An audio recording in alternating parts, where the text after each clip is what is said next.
Les minots, accompagnez-moi à la course la plus incroyable du sport automobile, les 24 heures du Nürburgring. C'est une endurance, elle dure 24 heures, elle est incroyable, déjantée. Allez, c'est parti.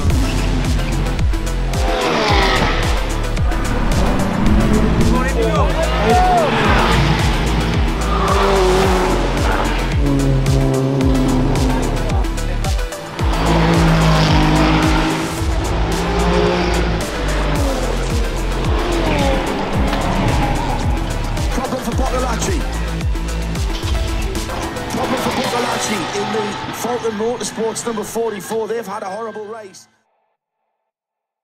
Barbecue ce soir? Barbecue ce soir. Je suis mec, hein. J'ai l'aspiration.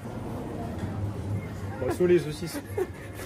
Bon les minots, on commence ce vlog des 24 heures du Nürburgring au supermarché, c'est incroyable. Je suis avec mon ami Clément.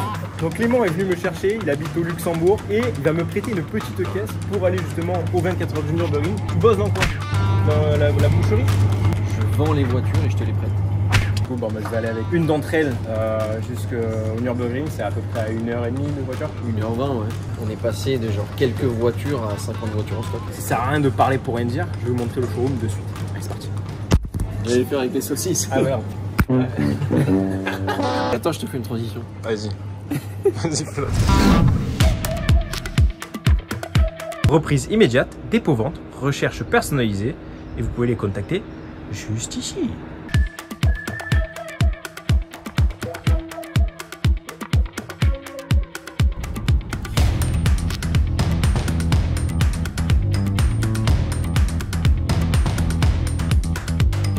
Le petit tigouagne du Seigneur. Merci Milo, elle est arrivée, bon état, nickel. Maintenant, direction le circuit parce que là, on n'est pas venu ici pour faire genre non, on bégaye pas ici. Ah là là là là, bon il fait beau. Ça change de la dernière fois. Normalement il devrait faire beau toute la semaine. J'ai regardé, après on sait jamais. On a fait les 3 courses de préparation avant et ben on arrive pour les 24 heures du Nürburgring. La grosse course, ça va être ma première fois en GT3. Je l'avais déjà fait il y a quelques années, il y a peut-être 3-4 ans il me semble, en V6 Cayman. Mais c'était dans des conditions particulières parce qu'il y avait le Covid et donc il y avait personne sur la piste, donc il y avait une ambiance quoi. Alors que là, on va avoir plus de 200 000 spectateurs pendant le week-end, ça va être juste incroyable. J'ai hâte de vivre ce moment-là. On va aller découvrir tout ça aujourd'hui, donc on est mercredi. Je suis bien arrivé avec la voiture de Clément jusqu'ici du Luxembourg. Bon du coup là vous voyez devant le Dorint, hein, comme d'habitude on dort ici. Voilà, c'est le circuit que l'équipe prend tout le temps, c'est juste à côté de la piste. Donc là qu'est-ce qu'il y a de prévu aujourd'hui? Je dois faire un siège pour moi parce que d'habitude je roulais avec le siège de Alessio Picariello ou de Nico Menzel qui ont été mes 2 coéquipiers pendant les courses de préparation, mais du coup eux sont dans la voiture numéro 33 donc ils vont utiliser leur siège et moi je vais être dans la voiture numéro 44. Ensuite on va avoir tous les meetings avec l'équipe Porsche etc, toutes les photos, on doit faire des vidéos, enfin voilà, c'est vraiment la journée d'installation, tout mettre en place et faire du contenu un petit peu. Bon allez, on est parti. Et là vous voyez les structures qui sont en train de se monter. Il y a Hyundai, Toyota juste à côté là-bas. Les paddocks qui vont changer là. Donc là on est dans la zone Falken. La dernière fois cette zone là elle y était pas, donc là c'est tout nouveau. En tout cas là il y a la voiture numéro 33, enfin les pilotes de la voiture numéro 33 et ici les pilotes de la numéro 44, donc la mienne. Et en gros à l'intérieur on a des petits sacs, Wow, ça va pas dans là, va falloir te ressaisir. On a des petits lits, voilà, donc forcément il y en a 4. Et donc là il y a mon petit casque, mais il est un peu sale. Vous savez pourquoi? Parce que j'ai fait le Boko Kart à Annecy, première édition du Boko Kart cette saison. On était complet, il y avait plus de 130 pilotes, 34 équipes au total. On s'est régalé, il s'est mis à pleuvoir et du coup entre temps, j'ai nettoyé le casque.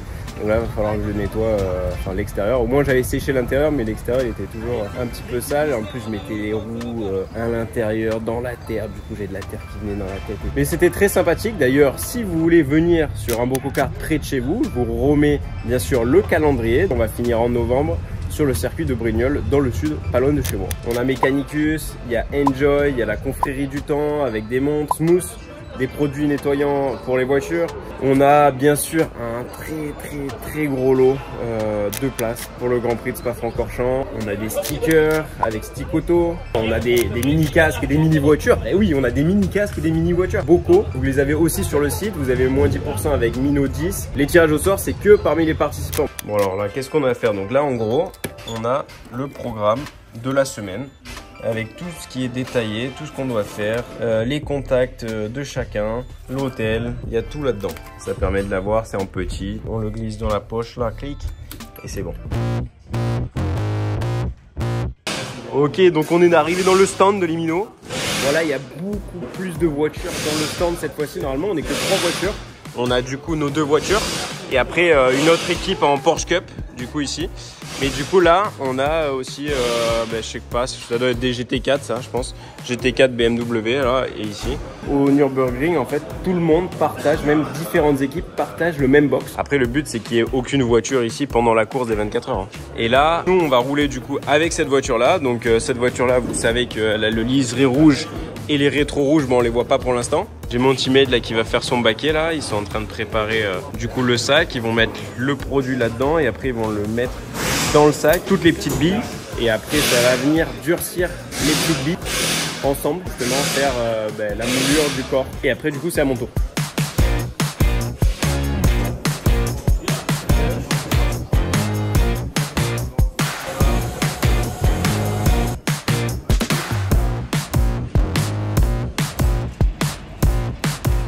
Bon, du coup, vous avez compris, hein, le nom de la caisse, là, c'est Stitch. Aloha, aloha. C'est à mon tour. En fait, ils avaient un sac, mais il n'y avait pas assez de billes à l'intérieur. Du coup, ils sont allés en chercher un autre. Du coup, là, c'est l'autre. Vu qu'il n'y avait pas assez de billes, ça me mettait pas assez haut dans la voiture. Et en fait, j'aime bien voir quand même pas mal la route, surtout sur un circuit comme ça où la vision est ultra importante. Après, je sais qu'il y a des pilotes, ils préfèrent être assis bas.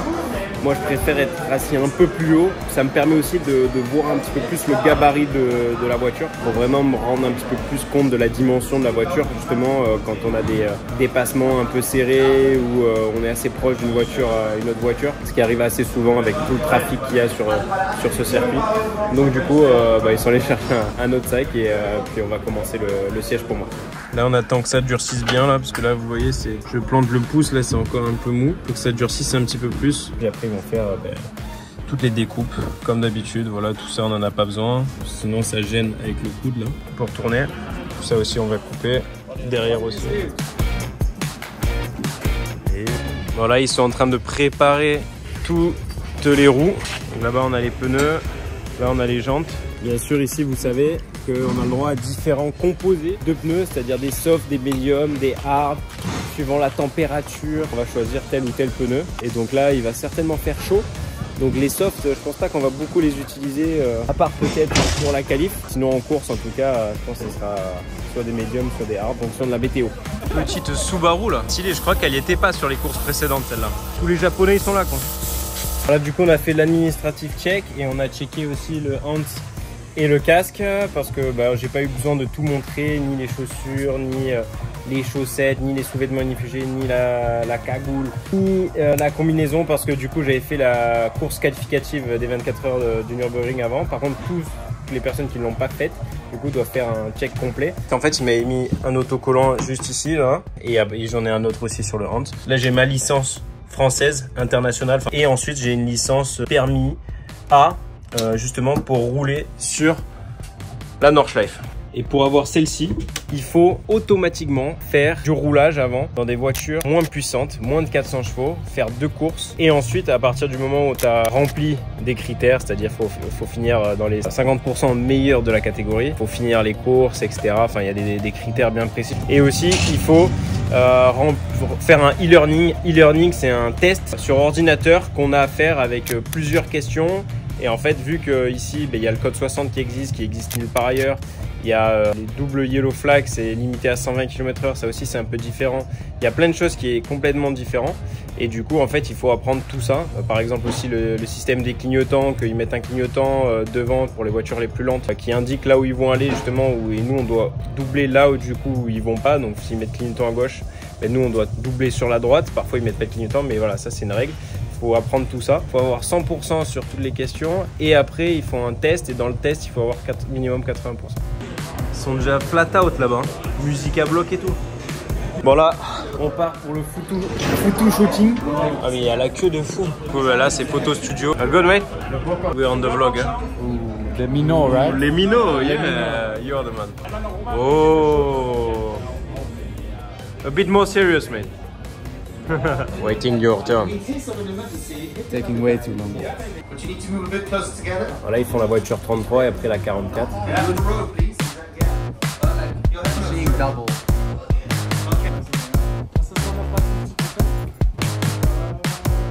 Ouais, là c'est la partie sérieuse.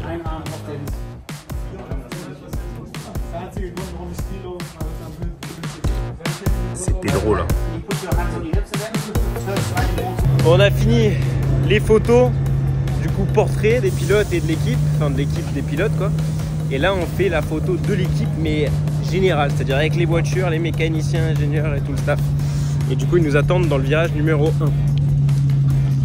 Et là ils ont mis ce petit repère là, ici, parce que quand on arrive de loin, vous voyez, si on se met un peu au sol comme ça, on voit pas trop ce qui se passe là-bas. Et du coup, en fait, du coup, ça permet de l'avoir un petit peu en hauteur. Et quand on arrive de loin, ça permet de voir vraiment où est le point de corde. Oh Pedro, on va où là? Moi au centre-ville, on va manger la pizza. Allez. En vrai là, je sais pas où est-ce qu'on va. On va à la parade d'Orient. On va à la parade. Ouais. Parade de quoi? À la parade de charrette. Il y a Alessio qui emmène la voiture. Parce que là maintenant, t'es un gars, voilà, t'as fait le Mans la semaine dernière, là t'enchaînes avec les 24 du Nürburgring. Ouais. C'est comment? C'est bien. C'est bien? Fatigué un peu ou pas? Un peu mort, en plus j'ai chopé froid à la gorge. Mais ça va, je fais pas Spa. Tu fais pas Spa, donc tu fais pas les 3 semaines d'affilée. Bon, en tout cas, on a vu le start. Ah, il y avait au moins ça de beau. Trying to file in 1-2 into the Dunlop chicane and keep the door shut on their rivals, which they do. The red and white Porsche, Julian and Lauer, trying to slip between the two caddies as he managed. Le start était bien, le reste, on a pris des pénalités. C'est la driver parade. Driver parade. Hello. C'est la parade. Oui. Nice.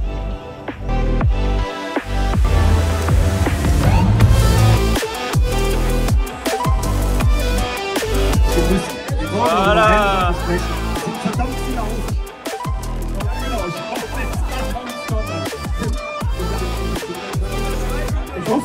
Pour les minots. Sacré déco. Hein. T'aimes bien la déco?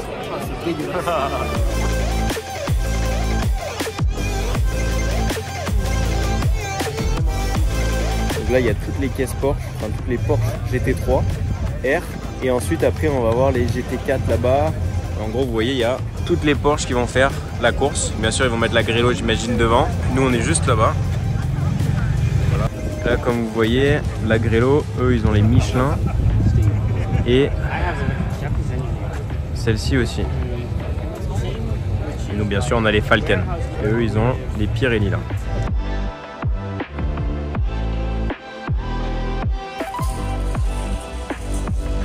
Pedro, tu connais la musique du Pedro ou pas? C'est quoi ça? Pedro. Tu connais la musique du Pedro? Pedro. C'était quoi encore? La banana. Chicken banana. Et attends, tu connais ça là?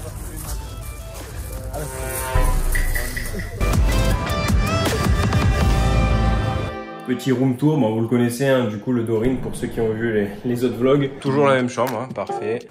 Toilette, douche, lavabo, miroir, un minot, double lit simple, télé, TV, chair, chaise, little fauteuil, radiator, view, what a view. Ouais, bar. Je pense que ça va être le bordel ici, ça va faire du bruit pendant la course. Bon, c'est une fin de journée. Il est tard déjà, hein, il est 21h30 quasiment. On a fini par le meeting avec Porsche, donc tous les pilotes qui ont un contrat Porsche ont fait le meeting. On a un peu tout vu avec l'équipe aussi. Demain, on va avoir 3 qualifs. Alors en fait, c'est un peu spécial, mais il n'y a pas d'essai libre ou quoi. En gros, là, c'est chaque session d'essai, c'est genre une qualif. Donc en gros, tu as la top qualif. Donc la top qualif, c'est ce qu'on va faire vendredi. Ça, en gros, c'est ce qui va déterminer la grille de départ pour le top 17. Nous, on est déjà dans la top qualif. Pourquoi? Parce qu'on a fait la course qualif il y a 3 semaines. Avec les temps, tous les trucs et tout, on s'est qualifié. Mais sauf qu'il n'y a pas les 17, il n'y en a que 12 pour l'instant. Il faut qu'ils en rajoutent 5. Et donc, ils vont rajouter les 5 en fonction de la Q1, Q2, Q3. Ils vont prendre le meilleur chrono de chacun, soit en Q1, soit en Q2, soit en Q3, tout cumulé. Et les 5 meilleurs, du coup, vont être qualifiés dans la top qualif. Allez. Bonne nuit les minots et faites pas les fous hein, parce que du coup en fait c'est pas bonne nuit, toujours pas, parce que du coup vous dormez pas, vous êtes à la suite de la vidéo. Et oui. Allez, on va se coucher, à demain.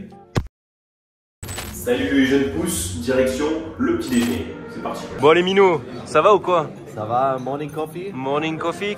Jeudi les minots, premiers essais vers midi. Avant on a le briefing des pilotes bien sûr pour expliquer un petit peu toutes les règles et tout, réexpliquer. Ensuite on va rouler, chacun va rouler 4 tours normalement pendant les essais. Et ensuite on aura la session de ce soir du coup de nuit, première fois dans la nuit, ça va être incroyable. Toi t'es un thug. Moi je suis T'as les lunettes déjà, bah moi aussi. Moi je suis un minot thug. Un minot thug. Et on teste les nouveaux gants là. Ça c'est les anciens là. C'était un peu usé. Du coup je me suis dit que j'allais les mettre d'entrée de jeu. Voilà, il y a tout qui est prêt.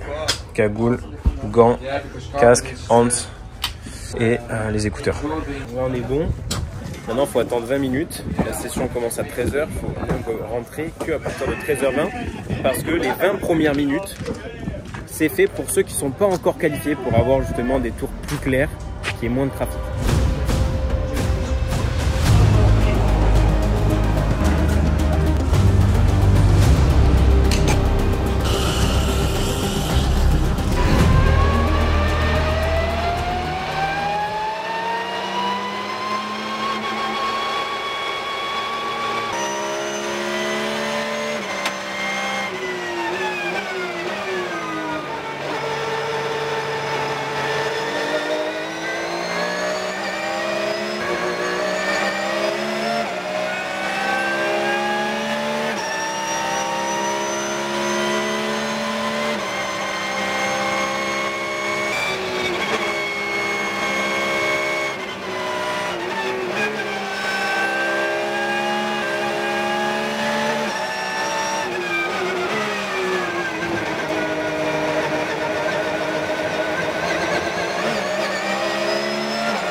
On a fait la première session, on a fait 2 tours du coup là, enfin moi j'ai fait 2 tours, chacun a fait 2 tours. Grosso merdo, on va dire que quand on fait que 2 tours c'est un peu compliqué parce que le premier tour je te mets un petit peu dans le rythme. Perso je pense que c'est ça, faut que je m'améliore un peu, c'est-à-dire arriver à être dans le rythme dès le premier et deuxième tour. Deuxième tour c'était quand même bien mieux, mais le premier tour j'étais vraiment loin. Les autres pilotes de l'équipe là ils arrivent un peu mieux à gérer le premier tour, tu vois, pour vraiment partir, parce qu'au final on va pas avoir beaucoup de roulage, on va avoir un peu de roulage aussi ce soir. Demain vite fait, et genre c'est à chaque fois quelques tours, 2-3 tours maxi je pense. Donc au final ça fait pas beaucoup de tours avant la course. Sinon sur l'auto j'étais plutôt content, ça va, les freins étaient plutôt bien. Je trouve qu'il nous manque un peu de puissance, je sais pas pourquoi, pourtant c'est une Porsche aussi, mais j'étais à un moment donné derrière notre voiture dynamique avec des pneus Pirelli du coup, mais là rien à voir parce que là c'était vraiment en puissance moteur, j'ai l'impression qu'il nous en manquait un peu. Allez, je vous laisse, on va bosser un petit peu, on va faire le débrief de la Q1.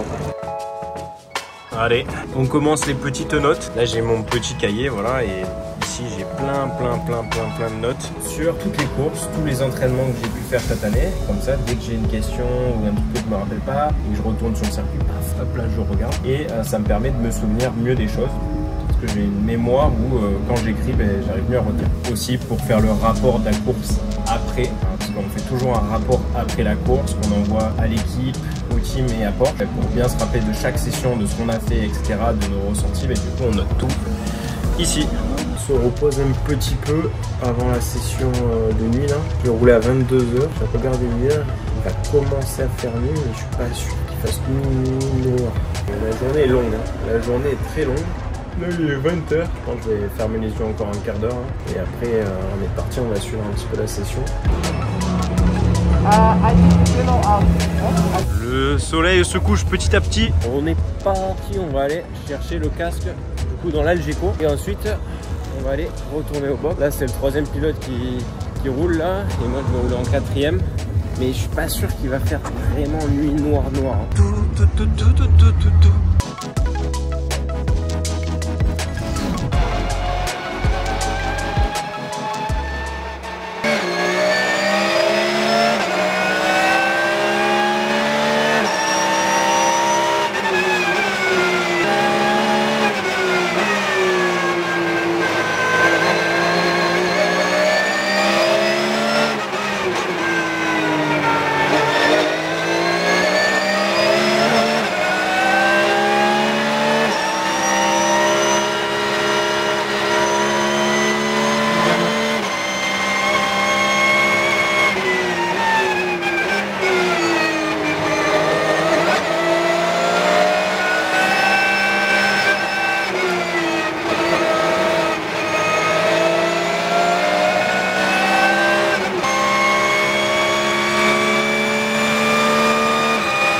sacrée coupe de cheveux. Hein. Je viens de finir la session de nuit là. Regardez, ça continue encore à rouler. C'est sur la fin de session là. C'est complètement nuit. Moi j'ai roulé, c'était vraiment le début de la nuit. Il faisait encore un petit peu jour et après il s'est mis à faire nuit sur mes 3 tours. J'ai fait 3 tours. C'est vraiment particulier, hein, vraiment. Tu roules, mais tu vois pas les sorties des virages. Parce qu'en fait, les phares ils éclairent au dernier moment. Et en fait, tu as vraiment cette appréhension de vitesse. Souvent, tu vas braquer un peu trop tôt parce que tu te dis ah, tu vas pas faire le virage. Au final si, les yeux te trompent. Et après en sortie de virage, tu rentres dans le virage, tu vois pas ce qui se passe en sortie de virage et combien de largeur tu peux aller. Et tu sais, ça joue à quelques centimètres près parfois. Et tu reprends les gaz un peu trop tard justement parce que tu pensais que ça allait refermer ou que t'as tout simplement pas vu jusqu'à où ça pouvait élargir. Ah oui, toutes les lumières des spectateurs, les roues qui tournent, les lumières jaunes, rouges, blancs, trucs et tout. Au début, les premiers tours, enfin le premier et le deuxième tour, je croyais que c'était des drapeaux, moi, parce que la nuit, forcément, on voit pas les drapeaux. Donc en fait, ils ont des espèces de panneaux lumineux.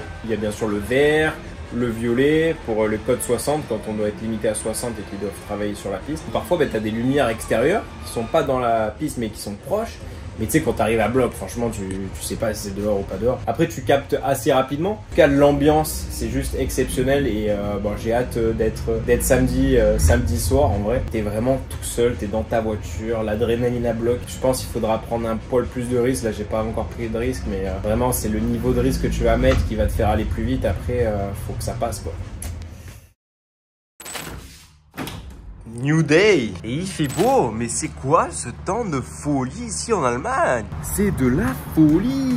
Je viens de me lever, j'ai la tête au spaghetti bolognaise râpé. Bon, j'ai pris le petit déjeuner, mais c'est pas tout ce que je prends le matin, puisque maintenant, je fais confiance à Nutrimea justement pour la préparation des 24 heures du Nürburgring. Je me suis dit qu'il fallait forcément des compléments alimentaires, justement pour m'aider à être au mieux de ma forme. Et donc, on a fait confiance à qui? On a fait confiance à Nutrimea, marque française, made in France. Il y a le petit shop Falken, Emino. Wow, c'est incroyable. Vous avez le petit baby. Et ensuite, après, il y a quoi là? Il y a des t-shirts. C'est incroyable le merchandising là-haut. Les petits casques et tout.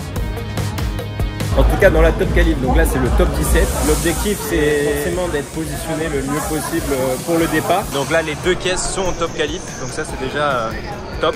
Parce qu'il y a pas mal d'équipes qui y sont pas sur les 29 du coup.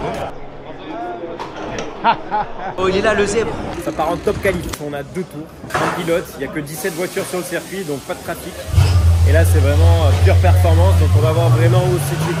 On a fait quelques petits changements de setup par rapport à hier pour améliorer justement ce premier turning au moment où on va braquer, surtout dans les virages rapides, pour donner un peu plus de confiance. Là il va l'essayer Maurice, on va voir ce que ça donne. On va voir un petit peu le potentiel des autres équipes aussi. Donc là il se positionne sur la grille de départ avant la top qualif en ordre. Je crois que nous on est 13, l'autre voiture est 2 il me semble. Du coup après ils vont partir chacun à leur tour, un après l'autre. Ils font un tour complet du Nordschleife et ils s'élancent du coup du Nordschleife parce que du coup tu gagnes une seconde par rapport à ce que tu t'es lancé du GP. Et donc tu as 2 tours complets avec la bonne lancée.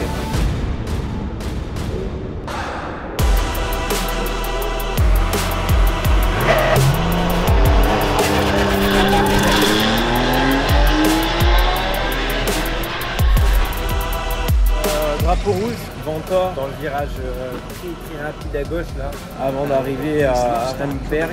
Il a perdu la caisse et ça va pardonner, il a fini dans le rail. Vraiment ça a tapé vraiment fort, la caisse elle a pris cher. Bon, j'espère que lui ça va, on l'a vu sortir de la voiture. Du coup là ils ont mis drapeau rouge avant que toutes les voitures passent. Le chrono, personne ne sait trop en vrai, je pense c'est arrivé rarement qu'ils mettent drapeau rouge comme ça sur la top qualif. Du coup je sais pas trop comment ça se passe, je vous tiens au courant. Bon, il repousse la top qualif de 2 heures, il faut qu'il fasse la réparation du rail. Mais bon, vous avez vu, ça pardonne pas ici. À peine tu mets 2 roues dans la terre, tu n'arrives plus à t'arrêter jusqu'au rail. C'est un truc de fou, surtout dans les endroits rapides. Et Dieu sait qu'il y a beaucoup d'endroits rapides sur ce circuit. Allez, ça repart pour la top qualif, mais là c'est pour un seul tour. Un peu plus près encore. De toute façon, je ne peux pas le mettre dans le montage. Pourquoi? Bon, finalement, j'ai décidé de laisser ma tête. Pour plus de contexte, je suis arrivé vendredi matin sur le circuit pour pouvoir faire des images pour Dorian. À partir de maintenant, vous allez voir des images un peu plus quali pour le reste de la vidéo. Allez, bon visionnage.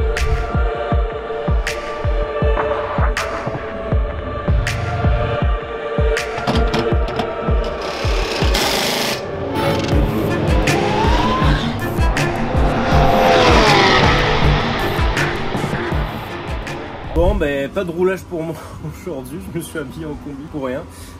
Bon, déjà, je vous explique la top qualif. Au lieu d'avoir 2 tours, ils avaient plus qu'un tour à cause du drapeau rouge qu'il y a eu tour. Sauf que ça a été enchaîné directement par la qualification 3, qui est un essai libre en gros pour nous. Et du coup, la top qualif, Maurice, qui était dans la caisse, trouve que la caisse a vraiment progressé par rapport à hier. Ils ont fait des bons ajustements et tout. Il était sur un bon tour, je pense que ça pouvait faire top 5. Et dans un virage, en fait, il freine trop tard, il va dans le bac à gravier, il ressort et il fait quand même 13e sur les 17 voitures. Donc ce qui est plutôt bien, donc ça veut dire qu'il y a quand même du potentiel dans la voiture. You want ice cream? Mate, tell us what happened. Yeah, sorry guys, I fucked up. So ready for Go for it tomorrow. He's doing the start. If it's too easy, mate, what are you doing? Yeah, also we have to give the others a chance, you know. Exactly. On the car, better than yesterday? Much better. I saw on the YouTube I watched and I saw all the guys. Mino, yeah. We are the Mino. Et le bon vieux Kevin, il a fait la super pole. C'est vraiment l'artiste du Nürburgring. C'est le boss du Nürburgring.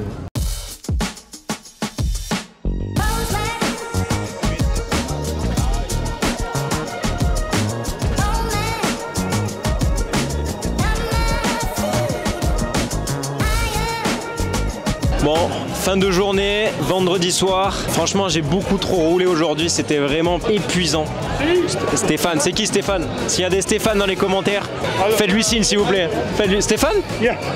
Me too, Stéphane. Hi. Nice to meet you. Hi, I'm Stéphane. Stéphane. Au final, j'ai roulé que 5 tours entre le début d'hier des essais et aujourd'hui, ce qui est pas beaucoup, hein. Sachant qu'avec les codes 60, au final, parfois tu passes le même virage 3 fois à fond.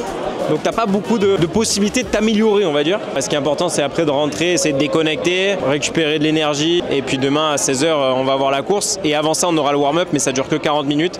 Et on est 4 pilotes, mais je pense que Maurice, vu qu'il a roulé aujourd'hui, il va pas rouler. On va essayer de privilégier pour les 3 autres pilotes pour qu'on puisse au moins faire un tour de reconnaissance avant le début de la course. À demain, parce que lui, c'est Stitch.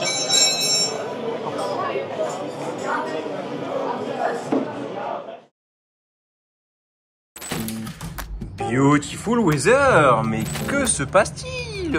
Samedi matin, jour de course, c'est Mino, 24 heures. Bon, il y a un warm-up avant, mais c'est pas moi qui le fais, c'est le pilote, Tim Heinemann, qui prend le départ, histoire d'être un peu calé avant de prendre le départ. Du coup, au final, on n'a pas fait beaucoup de tours, jusqu'à Denis Marshall et moi. Avant de rouler, moi je vais rouler du coup vers 20h pour faire les 2 premiers relais. Je vais faire 2 relais d'affilée, donc je vais rester à peu près 2h20 dans la voiture. C'est assez long quand même, mais bon, la dernière fois sous la pluie, j'avais fait ça quasiment, je crois que j'avais fait 2 heures. Ensuite, je devrais rouler vers 5-6 heures du matin, aussi pour un double relais. Et après, je devrais faire le dernier relais, peut-être pour l'arrivée. Ah oui, il y a un truc que j'ai omis de vous dire, c'est que Denis Marshall, il a gagné quand même les 24 heures du Nürburgring l'année dernière. Je sais même pas. Là, on est dans le lounge Falken, du coup, premier étage devant la ligne droite de départ. Je vous montre un petit peu à quoi ça ressemble. Et là, il y a tous les partenaires Falken, les commerçants, les vendeurs, enfin, ils vont arriver plus tard. Et en fait, ils peuvent passer dans la loge quand ils veulent. Ils ont de quoi grignoter, de quoi manger.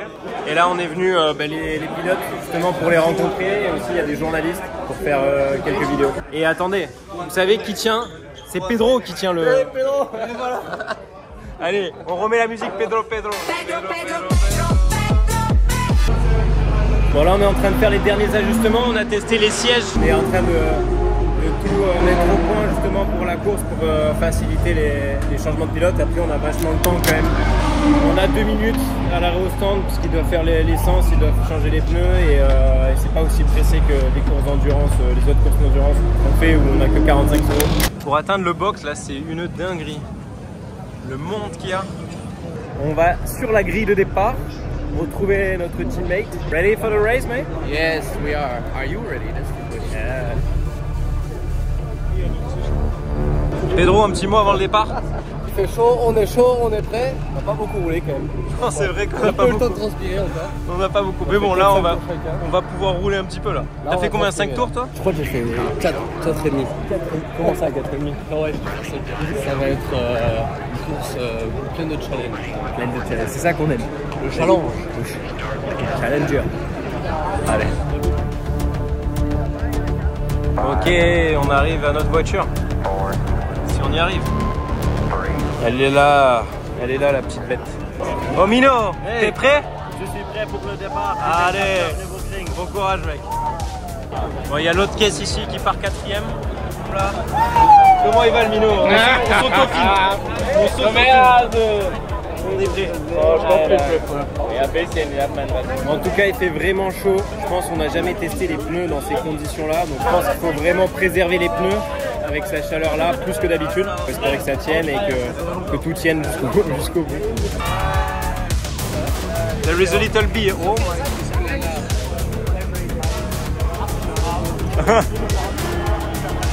Let's go, mate. Thank you. Ready, mate? Yes, for sure.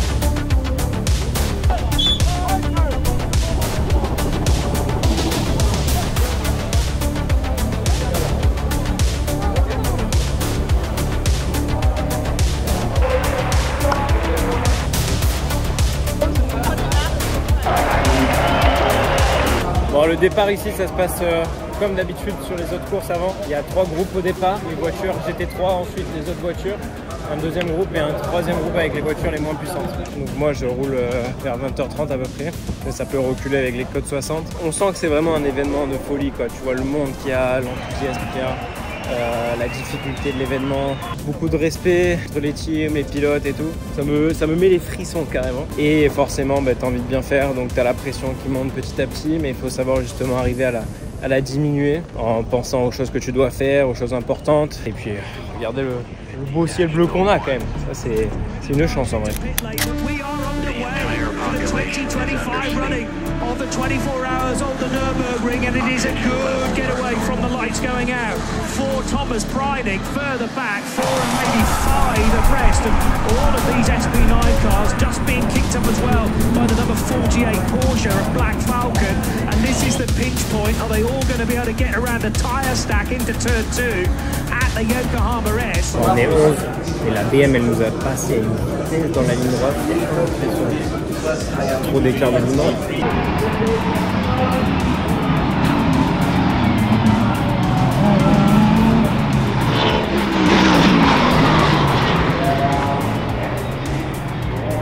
Il y a eu le premier arrêt pour nous après 5 tours parce que la voiture de devant elle nous gênait un peu à un moment donné, mais bon je pense qu'ils ont voulu anticiper. Je sais qu'on a changé de pilote 1 ou 2 tours avant que ce qu'on aurait dû. Donc là c'est Marshall qui est dans la voiture, ensuite ça va être Schering pour 2 relais et ensuite ça sera moi pour 2 relais.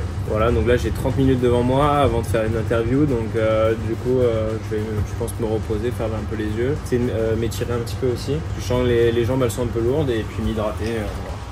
Bon, on a fait petit coup de radio avec les gars là et du coup pile au moment où il y a eu un red flag parce que apparemment il y a eu l'électricité qui fonctionnait plus, donc plus personne pouvait mettre de l'essence, donc ils étaient obligés de mettre un drapeau rouge. C'est quand même un truc de fou, drapeau rouge, parce qu'il n'y a plus d'électricité pour remplir les réservoirs d'essence avec les pompes à essence. Et après la tour de contrôle n'avait plus aussi de lien avec les commissaires de course qui étaient sur la piste. Du coup là ils ont apparemment rétabli l'électricité, mais il n'y a toujours pas le lien qui se fait entre la tour de contrôle et les commissaires de course. J'étais en train de pisser, coupure de courant, ça s'est éteint dans les chiottes. Pour vous dire, j'étais en train de pisser là, je crois que j'en ai mis de partout là. C'est quoi cette causerie? Et là il ne va plus avoir d'électricité, ouais, plus d'électricité. L'aiguerie encore ça. Pedro. On est fatigué, on n'a pas encore roulé. Putain c'est fou ça. La course elle a duré 12 tours. Reprise à 19h45, du coup là on a eu l'information, dans 45 minutes, il est 19h. Du coup ça retarde un petit peu plus le temps de roulage. Je devais rouler à 20h30 jusqu'à 22h30, du coup sûrement je vais rouler 1h30 après je pense. Bon, il est presque 21h les minots, 20h50. Je devrais prendre la voiture vers 23h, peut-être un peu plus. On est 10e ou 9e, on est 9e actuellement, l'autre voiture est 2e, donc ça c'est vraiment top pour l'équipe. Puis nous, écoute, on est un peu plus loin pour l'instant, mais bon on va essayer de revenir pendant la nuit. Voilà, là je vais aller voir un petit peu l'équipe. Je me suis reposé un petit peu, j'ai pris la petite boisson pour récupérer un petit peu d'hydratation, être bien hydraté avant de commencer à rouler. Et puis bon honnêtement c'est pas évident parce que j'ai pas roulé, ça fait 2 jours. Je vais attaquer direct de nuit, mais va falloir enquiller assez rapidement. Tu vois. Il va pas falloir mettre 5-6 âmes pour se mettre à tartiner quoi. Voilà, du coup vu qu'il vient de s'arrêter, vu que le prochain pilote c'est moi qui dois rentrer, en fait il faut que le prochain pilote soit toujours prêt pour X ou Y raison. Là il a un relais de... Enfin, il a 2 relais d'1h10, donc 2h20 de roulage, mais il faut que je me prépare direct, même si je roule en 2h20 quoi.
putain, fait chier. Bon, je viens de finir le double roulé de nuit. Bon, c'est incroyable le feeling. Franchement, c'est vraiment un truc de dingue. J'ai kiffé. Mais putain, j'ai fait 2 crevaisons. Une, je l'ai eu de la chance, je l'ai chopé pile au moment où j'allais arriver au stand. Du coup, on a écourté l'arrêt. Je suis rentré au stand et du coup, ça nous a pas fait perdre trop de temps. Mais le deuxième, là, c'était sur mon dernier tour. J'ai chopé au début de la Nordschleife et la crevaison lente. Et je voyais que ça descendait, ça descendait. J'essayais de rouler, mais essayer de pas prendre trop les vibreurs ou trop mettre de pression parce que c'était sur l'arrière droite. Et au final, sur la dernière ligne droite d'Oettingerhohe, la longue ligne droite, là, peut-être j'ai roulé un peu trop vite. J'étais à 150 et là, ça a explosé. J'avais un peu moins d'un bar. Et là, 0 d'un coup, et là, à 50 km/h jusqu'à l'arrivée, mais j'ai perdu grave de temps. Et après, ça s'est enroulé à l'intérieur. L'équipe, ils ont dû tirer, enlever tout le bordel et tout. On a reperdu du temps dans l'arrêt au stand quand on a changé de pilote là. Et c'est dommage parce que franchement, je pense que j'avais fait un vrai run, j'étais vraiment bien, je roulais, je pense que j'étais vraiment bien. Je chantais un petit peu les 3 derniers tours, que les pneus ça c'était un peu compliqué, mais on sait pas, voilà, on sait pas ce qu'on a eu en crevaison, si c'est par rapport à l'usure, si c'est par rapport à j'ai trop poussé, si c'est par rapport à des vibreurs qui étaient trop forts, si il y a eu des débris, du coup faut investiguer, savoir, essayer de comprendre pourquoi, pour pas reproduire la même erreur, tu vois. Il y a plein de raisons, en tout cas c'est dommage parce que là on a reperdu pas mal de temps, le temps que j'avais gagné par rapport aux autres. Ça reste positif personnellement pour moi, pour l'expérience, pour le pilotage, je pense que j'ai montré de belles choses et tout, ça c'est cool. Mais par contre, il y a eu des belles batailles, Ferrari.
Mon coéquipier Julien Handler, du coup il était deuxième à ce moment-là, et là il y a une caisse qui est partie en tête à queue parce qu'il y a une BMW qui pousse une Porsche Cup, elle se retrouve à l'envers dans le virage 2, sauf que Julien arrive juste derrière et en gros il peut pas l'éviter parce que il y avait pas de drapeau jaune et c'était derrière une pile de pneus ou les rails au-dessus de la voiture, et quand il a pris le virage il s'est retrouvé face à face et il a tapé, et là il a pété le radiateur, tout le bordel et tout, et donc là ils ont abandonné directement. 33 Porsche of Julian Andlauer, radiator and the whole of the front of that car stoved in heavily. Driver is out and the car has been wheeled on the dolly jacks. Bon, du coup, je rentre à l'hôtel, je vais prendre une petite douche. Là, il est 1h50, quasiment 2h. Faut que je sois de retour ici à 5h du matin, donc dans 3h. Bon, j'ai un peu de temps pour essayer de m'endormir, et c'est peut-être 1h30, 2h. Forcément plein d'adrénaline là, donc un peu chaud. Mais normalement, quand je vais rerouler, il fera jour. Donc déjà, ça me maintiendra un peu réveillé. Mais là, franchement, je me sentais vraiment bien dans la caisse. Par rapport à la Grello, on était quasiment dans les mêmes temps et tout, donc franchement plutôt content. Donc maintenant on va aller se reposer. J'arrive pas à dormir les minots, t'as l'adrénaline tout le temps et t'as peur de pas te réveiller, du coup je préfère aller dormir dans la cabane. C'est dur à dormir là. Là j'ai pas dormi, zéro. Je passe par mon chemin secret ici sous la piste. Allez, le soleil se lève.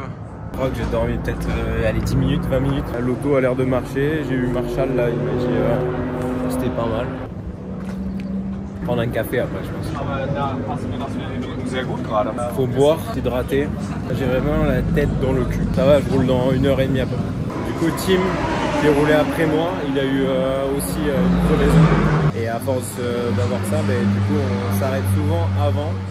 Donc peut-être qu'on va avoir un arrêt en plus à faire à la fin. Et il est 6h du matin. Bon, je vais partir pour un autre relais de 2 heures. Là on est 8e, mais on est assez loin des 7e, mais genre à plus de 2 minutes. Mais bon, on va essayer de plus en avoir jusqu'à la fin et d'enchaîner des bons tours. Let's go.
Friday night to Saturday. Oh, problem for Pogalacci. Problem for Pogalacci in the Falcon Motorsports number 44. They've had a horrible race, but he's fought back up to 8th position. But something is given up on that car. Course de dingue, hein. Course de dingue. En tout cas, on finit pas, là il est 9h. J'ai senti des vibrations depuis 4 tours et puis après ça a augmenté, les vibrations ont augmenté. Dans le dernier virage avant la longue ligne droite, là ça a complètement pété, il n'y avait plus de transmission et du coup j'ai dû m'arrêter sur le bas-côté. Donc forcément avec les crevaisons qu'on a eues, puis après avec l'usure, on n'a pas eu de cul là, on a eu beaucoup de problèmes. Même si la vitesse était plutôt correcte par rapport à la BM, mais sinon le reste on était plutôt bien. On avait quand même une meilleure balance de voiture pendant la nuit, la journée avec la chaleur, pas mal de survirages. Bon voilà, c'est première 24 heures en GT3, bon ça va pas jusqu'au bout, mais en tout cas on a montré de belles choses avec mes coéquipiers, on avait une très bonne vitesse, surtout pendant la nuit. Et puis voilà, ça fait de l'expérience, rouler de nuit sur un Nordschleife, faire les 24 heures, cette ambiance, c'est juste exceptionnel cette course-là et j'espère la gagner un jour vraiment. Vraiment, ça serait ouf de gagner cette course de folie. Je vais aller voir les mécaniciens, les ingénieurs, les remercier pour tout leur travail. Bon les minots, c'est une fin de vidéo. Mes premières 24 heures du Nürburgring en GT3 dans la catégorie Rennes. Merci en tout cas d'être de plus en plus à regarder les vlogs, ça fait toujours ultra plaisir. J'essaie de vous partager mon quotidien de pilote et j'espère vous emmener avec moi aux 24 heures du Mans et les gagner en hypercar. Mais avant ça, on a plein d'étapes, on a plein de courses à gagner. Si vous voulez continuer à regarder les prochains vlogs, je vais avoir plein de courses en Asie. Là c'était ma dernière course en Europe. Abonnez-vous si ce n'est pas déjà fait, mettez un commentaire. Et puis ça sera avec plaisir d'y répondre, que ce soit dans les commentaires ou dans la prochaine vidéo. Et bien sûr, pour ne rien louper, la petite cloche. Et je vous dis à très vite les minots. Ciao, ciao. Pour info, on a cassé le roulement de la roue arrière droit. C'est ça qui nous a causé le problème et qu'on n'a pas pu repartir. Et peut-être il y a autre chose, mais déjà en tout cas ça s'est cassé. Après, faut qu'il démonte toute la voiture et tout, c'est un truc de fou. C'est le petit bonus de la fin de la vidéo. La Grello qui était en tête, il y avait la BM qui est remontée fort, mais vraiment c'était abusé la vitesse qu'ils avaient. Et du coup il y avait Kevin qui était devant et en fait il va à l'intérieur, il y a une GT4, sauf que la GT4 ne la voit pas, il va 2 roues dans la terre et il reste dans un endroit ultra rapide et la GT4 part en tonneau. Et là je crois que c'est l'hélico là. La GT4 par en tonneau, c'est vraiment impressionnant, mais du coup ils vont se prendre une pénalité genre 32 secondes je crois.